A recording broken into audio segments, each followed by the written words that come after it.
Ecos errantes. Nunca pensé que la rutina pudiera destripar la cordura hasta aquel invierno de 2018.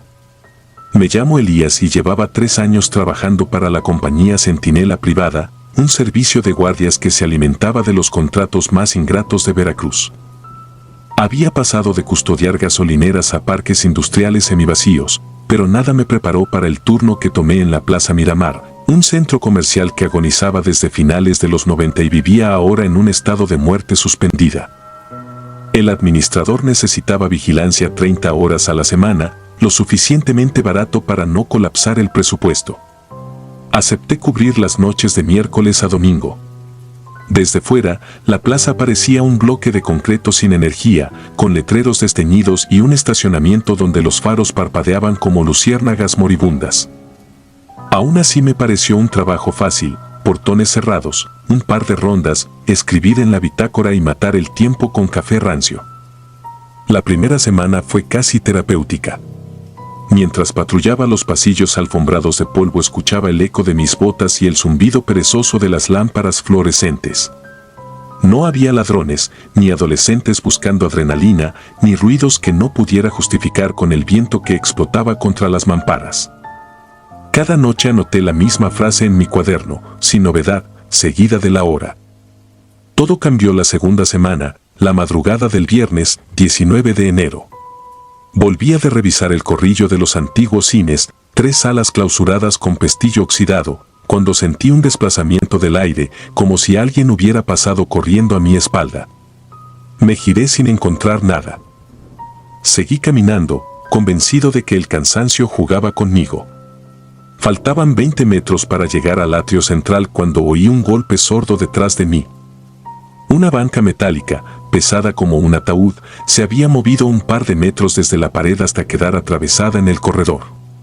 Pensé en vándalos, en alguien que hubiera logrado colarse, pero no había puertas forzadas ni vidrios rotos. Además, las cámaras internas mostraban estática desde hacía años.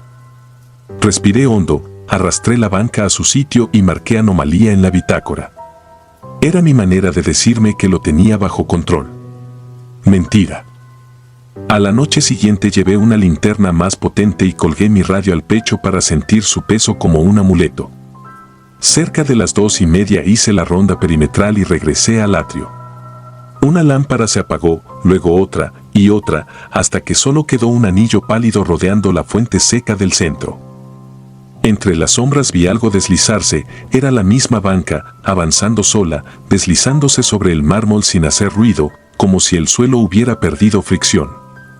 Se detuvo frente a mí. Me obligué a hablar para reconquistar el momento. Musité un "¿Quién anda ahí?", inútil, porque lo único que contestó fue un apagón total. El negro absoluto me borró del lugar durante un segundo exorbitante. Cuando las luces volvieron, la banca estaba pegada a la puerta de emergencia norte, orientada como un púlpito hacia mí.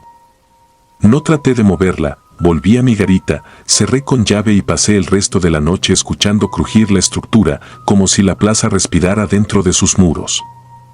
Dormí 2 horas al amanecer, en mi departamento. Al despertar descubrí moratones en los antebrazos, marcas largas y pálidas que no recordaba haberme hecho. El cansancio se confundía con fiebre, pero regresé a trabajar porque necesitaba el dinero y porque la idea de rendirme me parecía más terrorífica que lo desconocido.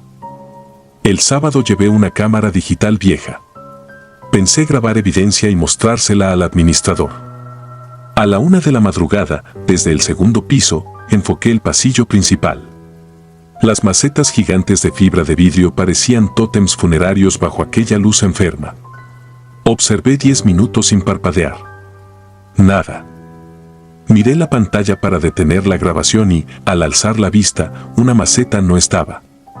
No la había visto moverse, simplemente había dejado de existir en ese punto para aparecer, un parpadeo después, 2 metros más allá. El lente temblaba entre mis manos.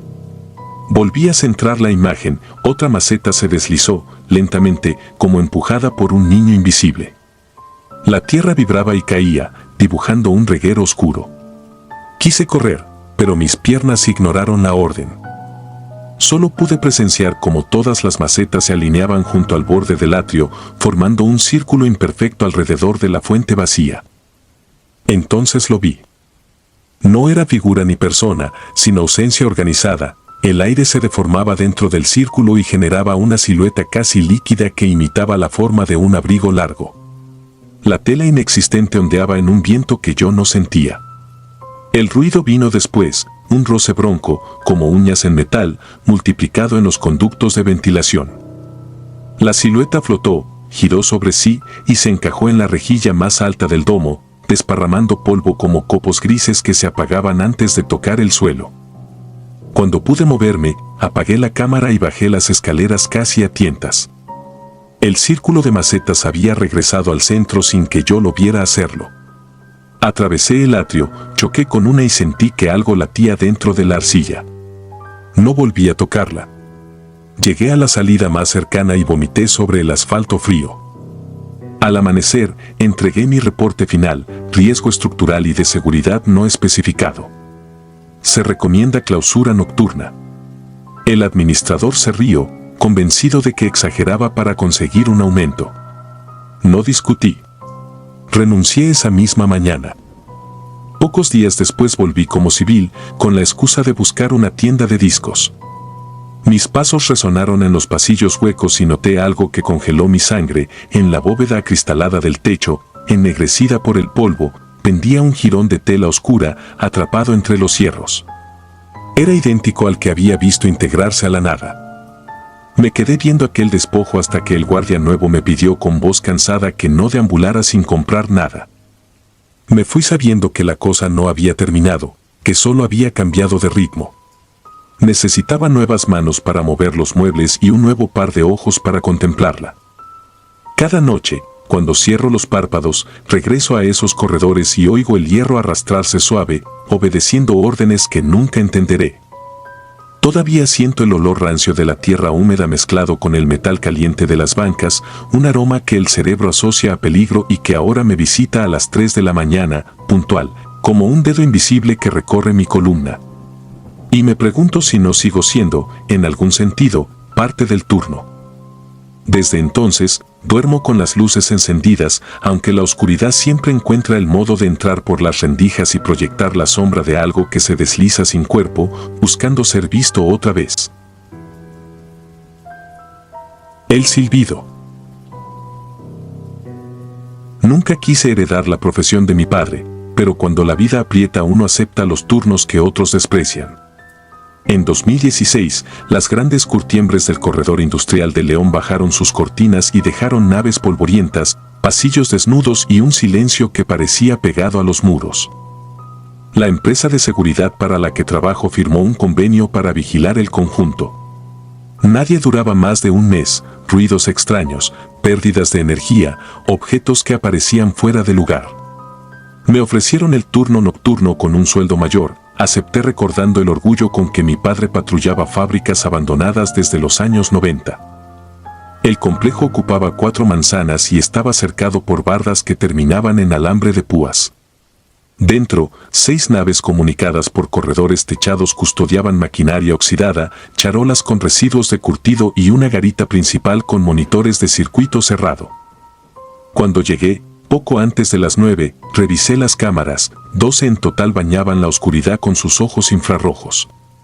La empresa exigía rondines cada hora, anotaciones en el registro y reportes por radio. El portón se cerró tras mi auto, dejé las llaves en la caseta, me coloqué la chamarra con el logotipo y empecé a caminar. El aire olía a piel curtida aún con las máquinas apagadas. Cada paso levantaba polvo. La linterna revelaba senderos de motas que parecían huir de las de luz.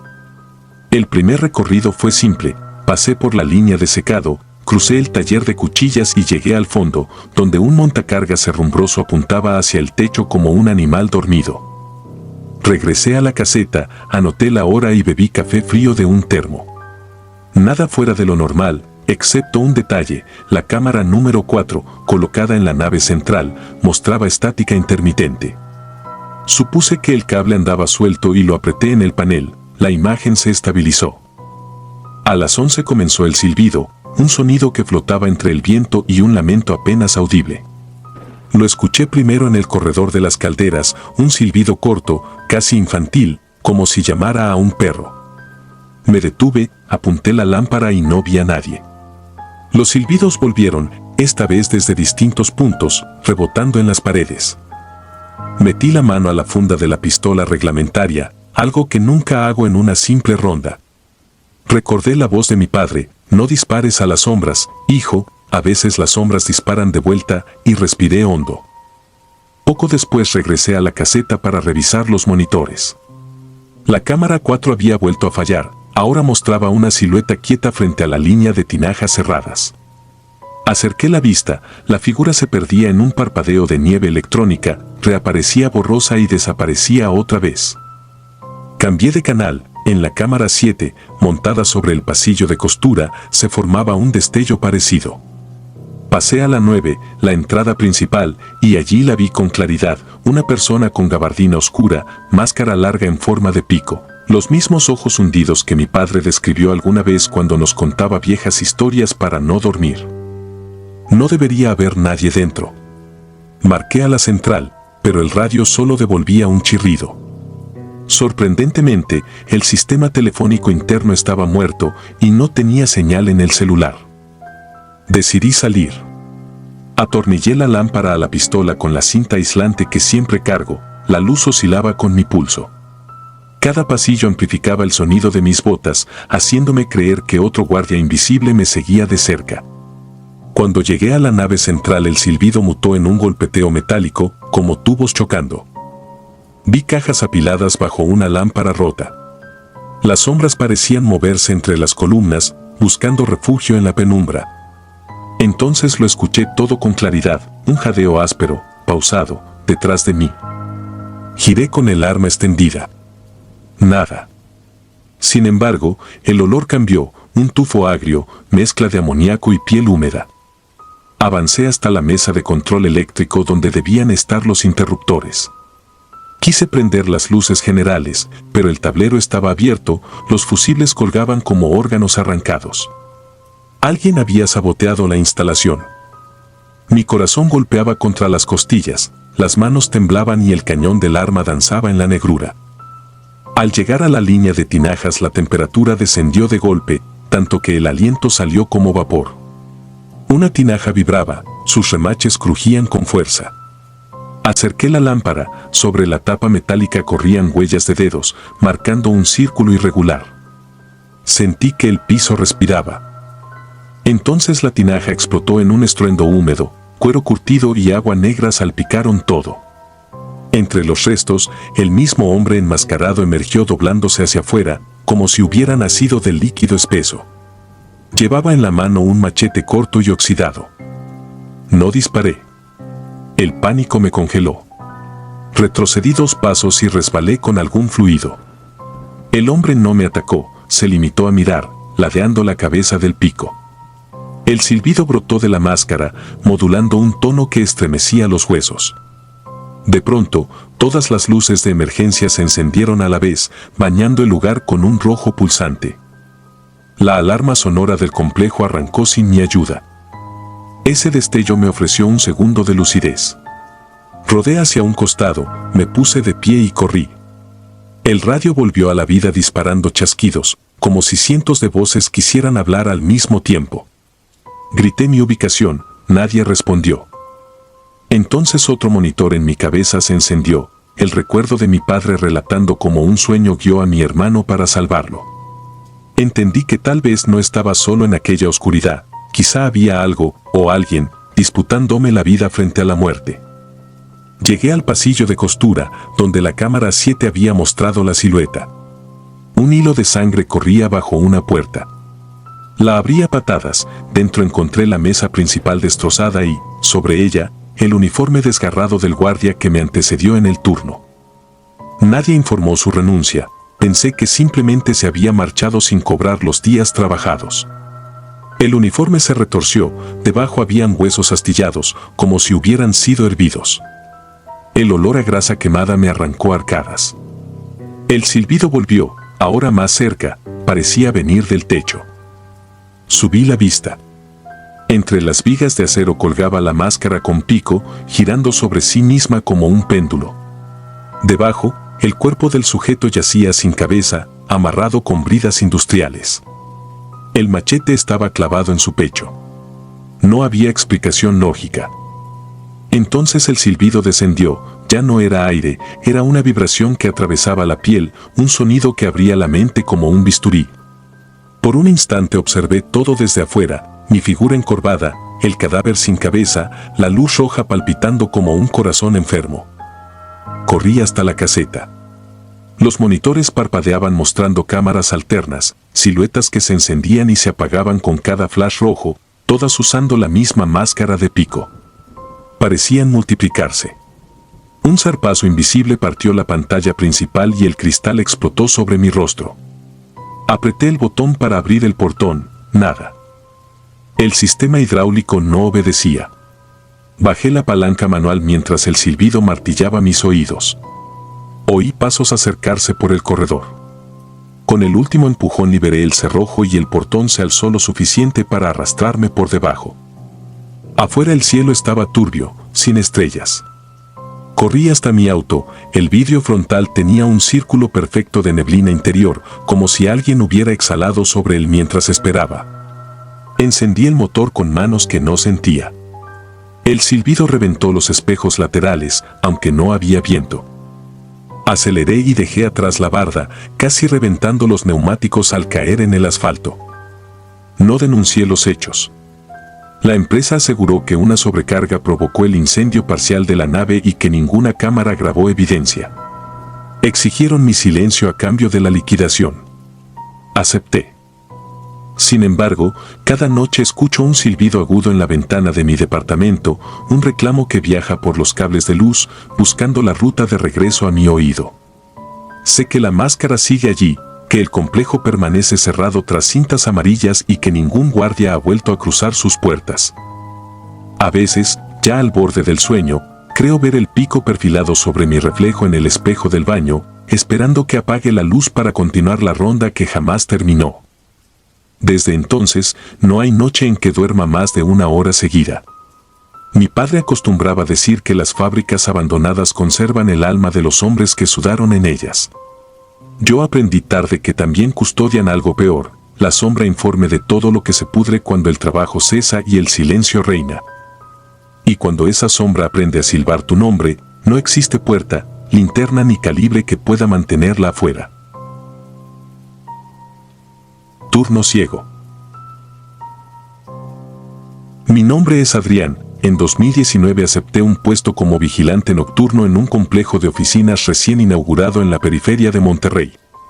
El ofrecimiento parecía inmejorable, salario por encima del promedio, prestaciones completas y un turno fijo de lunes a viernes, de 6 de la tarde a 6 de la mañana.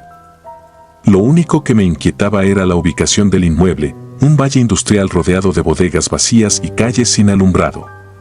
Luis, el supervisor, me aseguró que el lugar contaba con cámaras nuevas, sensores de movimiento y un generador de respaldo. Te vas a aburrir, dijo al entregarme el radio y el juego de llaves. Cuando llegué la primera noche encontré a Martina, la guardia del turno anterior, despidiéndose del jefe de mantenimiento. Entre bromas soltaron que yo duraría poco si era nervioso. Al solicitar una explicación, se limitaron a reírse. Pensé que era el típico novatazo. El protocolo indicaba registrar cada hora una ronda exterior y, cada 2 horas, descender al estacionamiento subterráneo para verificar los tableros eléctricos. A simple vista el sótano parecía inofensivo, 2 rampas anchas, un carril central y 50 cajones de estacionamiento pintados con una pulcritud casi clínica. Sin embargo, la primera impresión no duró. A las 9 bajé para la inspección inicial. El ascensor se abrió con un zumbido y me recibió un aire húmedo acompañado por un olor a concreto recién fraguado. Los ventiladores aún no estaban calibrados. Avancé con la linterna enfocada al pasillo que llevaba a los cuartos de máquinas y firmé la hoja de registro. Al girar para volver noté algo extraño. Una sombra se escondía detrás de la columna más cercana a la rampa norte. Lo atribuí a un reflejo, pero mis pasos retumbaron en el piso como si alguien corriera en la dirección opuesta. Respiré hondo, aseguré el bastón de aluminio en la cintura y subí sin reportar nada. A medianoche la alarma de movimiento se disparó en la cámara S04, la que apuntaba justo a la rampa. Observé el monitor, la pantalla mostraba estática, luego la señal regresó y vi claramente una silueta humana asomándose detrás de un pilar. Era alta, delgada y llevaba algo colgado del cuello. Luis, desde su casa, respondió al radio con voz adormilada: falla de calibración, reinicia el DVR. Hice lo que pidió, pero al reiniciar, la figura seguía allí. Mantuve la vista fija durante varios segundos, la figura se retiró lentamente, como si supiera que la vigilaban. Tomé la llave maestra y descendí otra vez. El silencio era espeso, el único sonido provenía de mi propio corazón, golpeando las costillas con un ritmo que parecía amplificado por el eco. Al salir del elevador giré a la derecha, las luces automáticas tardaron en encender y durante un parpadeo todo quedó sumido en la penumbra. Cuando la iluminación regresó noté que el extintor colocado junto al pilar estaba girado hacia la pared, alguien lo había movido. Me acerqué con cautela, revisé detrás del cilindro y no hallé a nadie. Sin embargo, algo junto a mis pies captó la atención, un llavero idéntico al mío tintineaba sobre el suelo, aunque yo seguía sintiendo el peso de mis llaves en el bolsillo. Lo levanté, era un duplicado perfecto, incluso con la etiqueta plástica que llevaba mi nombre, pero la superficie metálica estaba fría como si hubiera estado sumergida en agua helada. Regresé apresurado al vestíbulo y marqué al supervisor. Esta vez habló con severidad: si encuentras intrusos llama a la policía industrial, no te arriesgues solo. Antes de colgar recordó algo: por cierto, hace un mes despidieron a un conserje por dormir en servicio, juraba que veía gente escondida ahí abajo, puede que vuelva a merodear. A las 3:30 una interferencia aguda quebró la frecuencia del radio. Se volvió un susurro apenas inteligible, pero repetía mi nombre. Subí el volumen, la señal se cortó y escuché un tintineo metálico dentro de la oficina. El duplicado de llaves ya no estaba donde lo había dejado. Se hallaba sobre el mostrador, perfectamente alineado con la puerta que daba a la escalera de emergencia. Sentí un hormigueo en la nuca. Revisé las cámaras. Todas las que apuntaban al sótano mostraban imagen negra. Las del exterior funcionaban. Decidí bajar por las escaleras para descartar un sabotaje. Cada tramo descendido parecía enfriar el aire otros 10 grados, el sudor se convirtió en escarcha sobre mi frente. Abrí la puerta metálica con esfuerzo y me topé con oscuridad absoluta, las luces de presencia no activaban. Encendí la linterna, la columna más próxima estaba marcada con manos embarradas de tierra, como si alguien hubiese trepado por ella. La cámara S04 colgaba rota, los cables expuestos. Entonces escuché el tintineo, ahora tras de mí. Giré, la luz reveló, a unos 10 metros, a un hombre de pie. No podía ver su rostro porque la cabeza estaba ladeada, casi apoyada en un hombro, pero sonreía. En su mano derecha colgaba mi duplicado, balanceándolo como un péndulo. Sus brazos y piernas parecían alargados en proporción antinatural. Cada vez que el llavero chocaba contra su muslo, la reverberación metálica se amplificaba por la bóveda del estacionamiento. Retrocedí sin darle la espalda, el sujeto imitó mis pasos con un retardo de fracción de segundo, como una sombra mal sincronizada. Tropecé con un cono de seguridad y caí. La linterna rodó varios metros y quedó apuntando al techo, proyectando un cono de luz disperso que apenas alumbraba su silueta. Entonces habló, con una voz que no pude ubicar como masculina o femenina, sonaba más bien como aire subiendo por un tubo hueco: aquí nadie te oye. No pronunció las palabras, las escuché directamente dentro del cráneo. Me lancé hacia la linterna, al tomarla el haz iluminó el pasillo, pero el extraño había desaparecido. Solo quedó un eco distante de llaves que chocaban, su repiqueteo se multiplicaba, primero en la rampa norte, después en la sur. Aturdido, corrí hacia el elevador, aunque estaba convencido de que subiría vacío. Presioné el botón y, al abrirse las puertas, el duplicado de llaves yacía en el suelo de la cabina. No había nadie. En la oficina marqué a la policía industrial, pero antes de terminar la llamada el monitor captó movimiento en la azotea del edificio, la misma figura caminaba junto a las antenas, inclinando la cabeza como un cuervo. Colgué sin hablar, sabía que la patrulla tardaría. Opté por encerrar todos los accesos y activar la alarma general. Mientras colocaba candados escuché pasos en la escalera interna, pesados, irregulares, ascendiendo uno a uno con un intervalo exacto entre ellos, como si una maquinaria levantara cada pierna. El cerrojo de la puerta vibró apenas coloqué el candado. Me alejé hasta el fondo del pasillo, las luminarias empezaron a parpadear, recorriendo el techo de manera secuencial, dirigiéndose hacia mí. El candado se abrió con un chasquido imposible, la palanca saltó sola. La puerta se entreabrió y, sin abrirse del todo, algo alargó un brazo para dejar el duplicado de llaves en el suelo, justo sobre la línea de luz. Luego la puerta se cerró. Me encerré en el cuarto de CCTV y apilé muebles contra la entrada. Las cámaras internas fueron cayendo una a una, la pantalla se dividió en mosaicos negros hasta que solo quedó una imagen viva, la del pasillo afuera del cuarto. La figura apareció en cuadro, caminó lentamente y se detuvo frente a la puerta. Acercó la cabeza al lente, vi por fin su rostro, no tenía ojos ni nariz, solo piel lisa que palpitaba como bolsa de plástico pegada a la carne. Sonrió otra vez y sostuvo el duplicado de llaves levantado, como un trofeo. En mis audífonos el metal repicó, increscendo, hasta volverse un zumbido que bloqueó todo sonido. A las 5:15 llegó la patrulla. Me hallaron desmayado, con el escritorio volcado sobre mí. No hubo reporte de intrusos, las cerraduras no mostraban forzaduras y las cámaras estaban desconectadas desde el inicio de mi turno, según el técnico. Algunos colegas creen que caí víctima de la fatiga y de la sugestión, otros prefieren no opinar. Yo sé que aquella molécula de oscuridad con forma humana sigue allá abajo, jugando con llaves que no le pertenecen, esperando que otro vigilante mediocre necesite un empleo con prestaciones demasiado buenas para ser verdad. Desde entonces trabajo de día, lejos de sótanos y rampas. Aún así, cada noche, cuando el mundo se queda en silencio, percibo a lo lejos un tintineo metálico, como si alguien agitara un manojo de llaves pidiendo que vuelva a jugar a las escondidas. Turno de sangre. Nunca había temido a la oscuridad hasta aquella noche de marzo de 2019, cuando la agencia me envió, junto con Roberto, a custodiar el viejo frigorífico avícola de El Carrizo, a 10 kilómetros de Celaya. El complejo llevaba más de un año cerrado por quiebra, solo esperaban a la empresa demoledora que llegaría al amanecer.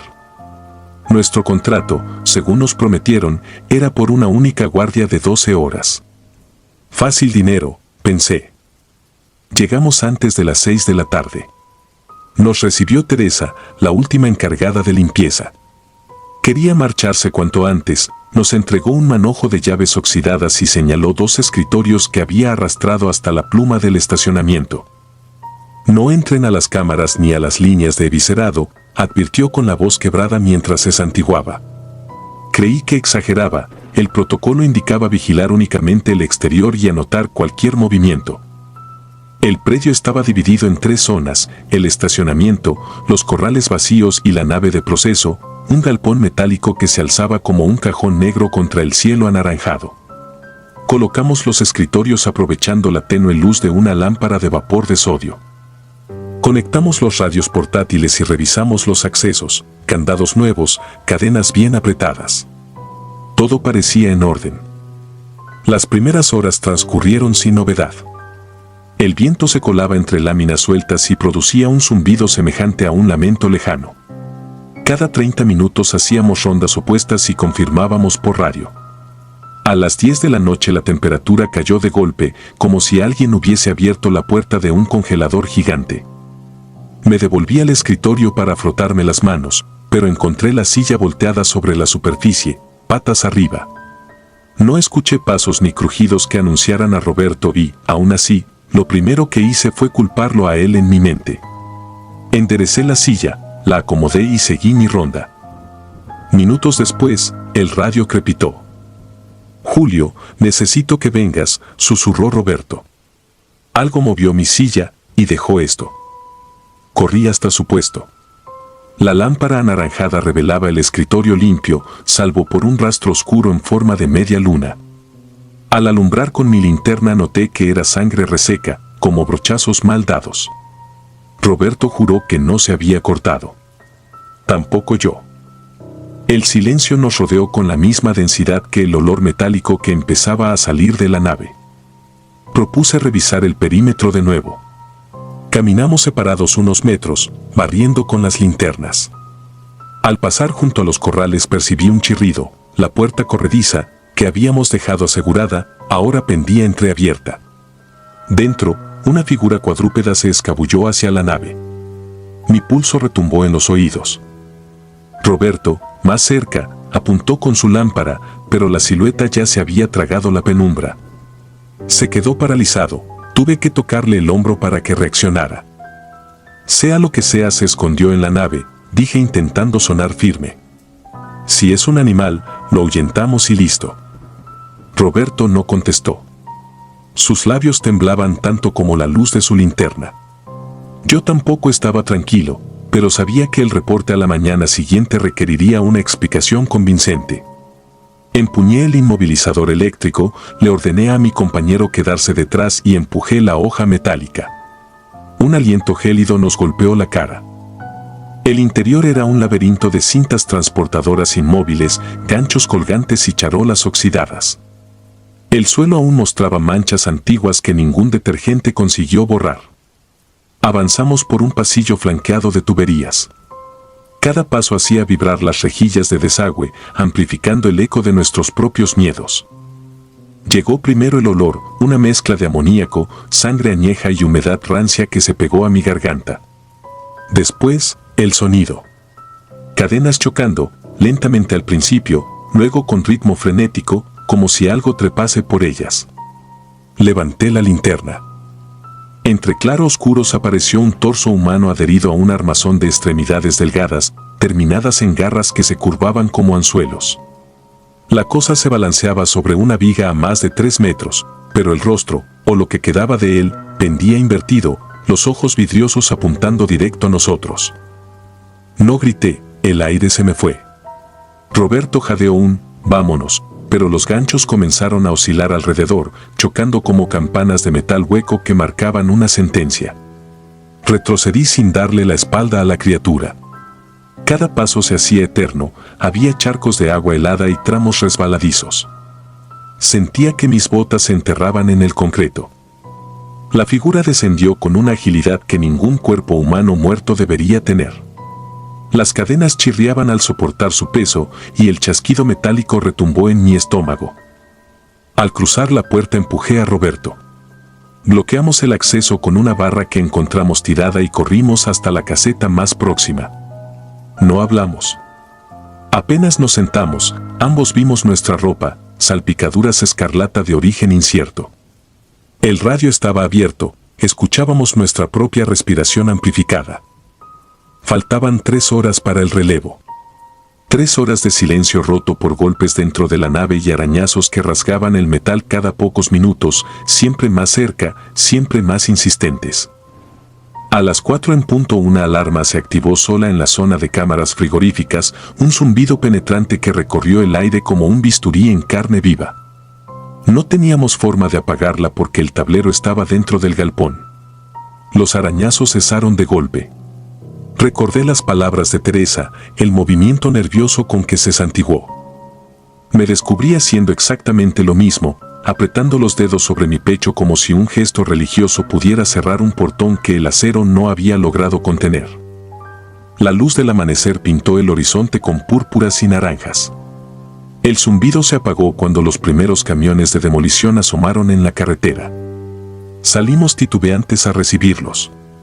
El supervisor me preguntó por qué seguía la puerta abierta.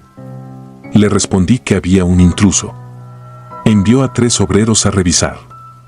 No tardaron ni 2 minutos en gritar que no había nadie, que todo estaba intacto, aunque se quejaron del hedor. Cuando la policía llegó, revisó las grabaciones de nuestra cámara corporal. Ahí estaba la puerta forzada, estaba la sangre sobre los escritorios, pero en el interior de la nave solo se veía un pasillo oscuro. Ni rastro de cadenas oscilantes ni de la criatura. Nos dejaron marchar sin cargos, pero con la advertencia de presentar un informe médico por las manchas de sangre.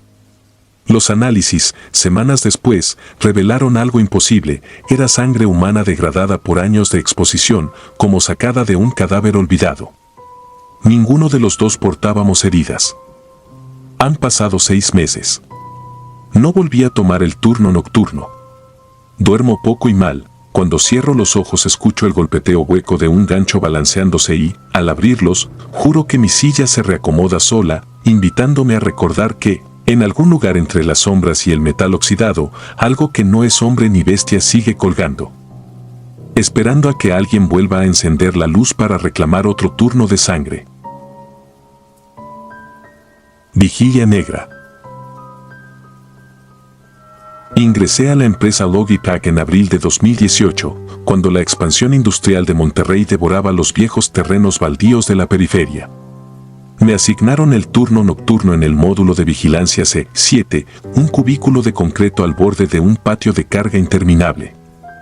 Acepté porque pagaban un bono extra y porque, después de la muerte de mi madre, necesitaba horas silenciosas donde la cabeza dejara de zumbarme. Muy pronto descubrí que el silencio allí era cualquier cosa menos pacífico. La primera noche me acompañó Mireles, un guardia veterano que conocía cada rincón. Caminábamos entre montañas de tarimas y contenedores mientras me explicaba los códigos para registrar rondas y los puntos ciegos de las cámaras. A las 2 de la madrugada, cuando revisábamos el bloque de almacenes clausurado, se detuvo frente a la puerta de un elevador oxidado y sellado con cadenas. Murmuró una advertencia que no logré entender y cambió de tema con notable prisa. Aquella puerta quedó grabada en mi mente. Cada ronda posterior coincidió con un crujido metálico que parecía surgir de su interior, como si el elevador intentara moverse sin energía. Yo anotaba ruido estructural para no alarmar a la central y trataba de convencerme de que la acústica del recinto generaba ecos perversos. Pasaron 3 semanas sin incidentes mayores, salvo el descenso repentino de temperatura en algunos pasillos y un olor a ozono que aparecía justo antes de que los sensores de movimiento fallaran. A finales de mayo, Mireles anunció su renuncia. No dio razones. En la despedida, mientras fumaba en el estacionamiento, me tomó del brazo y susurró: si escuchas que alguien pide el elevador, no lo abras. Su mano temblaba tanto que la colilla dejó chispas sobre el pavimento. La noche siguiente me quedé solo. El supervisor prometió enviar a otro elemento, pero los trámites tardarían días. Me propuse ser meticuloso: rondas cada hora, reportes puntuales, café suficiente. A las 23:47, durante la segunda inspección, oí el timbre del elevador. Era un sonido breve, antiguo, diferente a cualquier alarma moderna. Resonó una sola vez y luego se apagó. Afuera, la noche lucía limpia, sin nubes, y el cerro de la silla recortaba su silueta contra un cielo tan nítido que podía distinguir las luces de los aviones que se aproximaban al aeropuerto Mariano Escobedo. Contrastaba con la penumbra acechante dentro del complejo. Recordé entonces una historia que Mireles me había contado a medias. Años atrás, antes de que Logitech comprara el predio, el lugar fue frigorífico de reses y, en un incendio, varios trabajadores quedaron atrapados en el sótano, justo donde ahora se hallaba el elevador sellado. Nunca recuperaron los cuerpos, solo apagaron las brasas y clausuraron todo. La empresa nueva jamás tocó esa parte y prefirió cortar la electricidad para evitar gastos. A la 1:05 volvió el timbre, acompañado por un golpe seco contra la puerta metálica. Recordé la advertencia de Mireles e informé por radio. Confirmaron que todos los circuitos de ese bloque estaban desconectados desde 2016. Sentí un escalofrío ascender por la columna, pero fingí calma y caminé hasta el lugar con la linterna al máximo.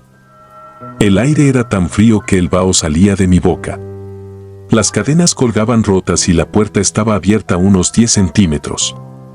Del interior emanaba un hedor rancio, mezcla de metal caliente y carne echada a perder. Pegué el oído y escuché respiraciones agitadas, como las de un corredor exhausto.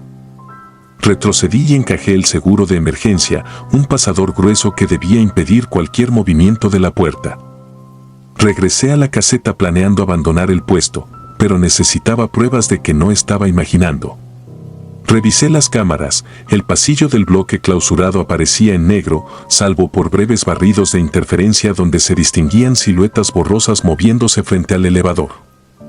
Guardé la grabación en un USB, decidido a mostrársela al supervisor. A las 3:12, los sensores del patio de carga se activaron en cascada. Un mapa rojo llenó la pantalla. Parecía que decenas de cuerpos cruzaban al mismo tiempo cada zona vigilada. Según protocolo, debía salir a confirmar. Tomé la escopeta sin cartuchos que descansaba en el armero y salvé la distancia hasta el patio. Las luces de los postes parpadeaban, alargando las sombras de los contenedores hasta volver las figuras retorcidas. Cuando alcancé la mitad, el suelo vibró como si un tren subterráneo pasara debajo, el estruendo provenía del bloque clausurado. Todo mi instinto ordenó correr en sentido opuesto, pero no podía permitir que algo escapara sin registro. Dentro, el timbre del elevador sonaba sin cesar, un tañido grave y continuo. La puerta estaba completamente abierta y el interior, iluminado por una bombilla que no existía en los planos, mostraba solo un hueco negro descendiendo al sótano. Un rastro de huellas frescas y oscuras se extendía desde el borde hasta la sala de bombas. Seguí las pisadas contra toda lógica. El líquido tenía la densidad del aceite quemado, pero el olor era dulzón, casi putrefacto. En la sala de bombas encontré el uniforme de Mireles, perfectamente doblado, con su radio encendido encima. Sobre la pantalla, garabateado con aquella sustancia, se leía: "Sigue mejorando el turno". Antes de procesar el mensaje, los tanques comenzaron a golpear entre sí, un estrépito metálico que me ensordeció. Corrí, pero cada corredor desembocaba de nuevo en la puerta del elevador. Me asomé al hueco. Desde las profundidades subía un murmullo coral, cientos de voces susurrando nombres desconocidos hasta pronunciar el mío con nitidez helada. Entonces emergió el rostro de una mujer hinchada y amoratada, los ojos desorbitados parecían llevar años sin parpadear. Extendió un brazo que se alargó más de lo humano y rozó la punta de mi bota. El frío fue tan brutal que sentí la piel arder. Retrocedí y presioné el gatillo de la escopeta, el estampido rebotó en los pasillos. Cuando el humo se disipó, el hueco estaba sellado, la puerta cerrada, las cadenas intactas. Intenté huir, pero las luces se apagaron y, en la oscuridad, el timbre del elevador sonó en todos los pisos al mismo tiempo, como si el edificio entero fuese una sola jaula moviéndose a voluntad de algo que no puedo comprender. Durante la entrevista de salida omití cada detalle sobrenatural y me limité a escribir riesgos estructurales en el formulario. El médico de la empresa afirmó que mis nervios estaban excesivamente agitados y recomendó reposo, pero no preguntó nada más. Nadie quiere hurgar demasiado cuando la versión oficial es más cómoda que la verdad. Renuncié esa mañana. Ahora cuido un estacionamiento abarrotado, rodeado de gente y ruido, pero cada vez que el ascensor de la plaza comercial se detiene sin razón, el corazón late con el pánico infantil de quien sabe que hay turnos que nunca terminan y llamadas que jamás deberían contestarse. Si disfrutas de los relatos, te invitamos a apoyarnos con un like y un comentario, ya que eso nos ayuda muchísimo. Además, si aún no estás suscrito o suscrita, te animamos a formar parte de la comunidad del terror. Muchas gracias por escucharnos y por tu apoyo.